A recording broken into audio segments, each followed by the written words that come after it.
участием помощника прокурора Ленинского района Екатеринбурга Маршинина, следователя Дидик, обвиняемого Сафарова, защитника адвоката Филиппина. Yekaterinburg məhkəməsi iyunun 27-sində saxlanılan Bakir Səfərov barəsində qərar çıxarıb. Məhkəmə Bakir Səfərovu 72 saat həbsdə saxlamaq barədə qərar qəbul edib. Qeyd eləyək ki, bugün məhkəmənin qərarı ilə Məzahir, Akif və Ayaz Səfərovlar barəsində 22 sutkalıq həbs qəti imkan tədbiri, digər saxlanılanlar Şahid Lalayev və Əhliman Gəncəyev barəsində 72 saatlıq həbs qəti imkan tədbiri seçilib. Xatırladaq ki, Bakir Səfərov əməliyyat zamanı öldürülmüş Ziyyəddin və Hüseyn Səfərovların qardaşıdır.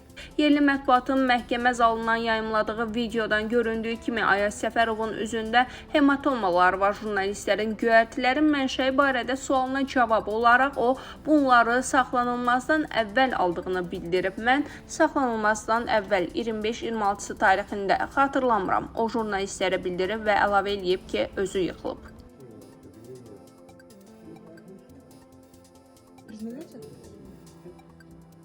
Rusiya İstintaq Komitəsi Azərbaycan vətəndaşlarının saxlandığı Sverdlovsk vilayətində keçmişdə törədilmiş cinayətlə bağlı cinayət işinin istintaqını xüsusi nəzarətə götürüb.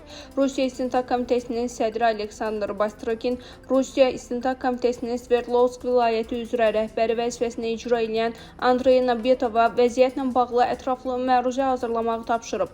Nəzarətin həyata keçirilməsi ilə bağlı qərar həbslər və ölümlərlə bağlı geniş rezonans doğurandan sonra qəbul edilib.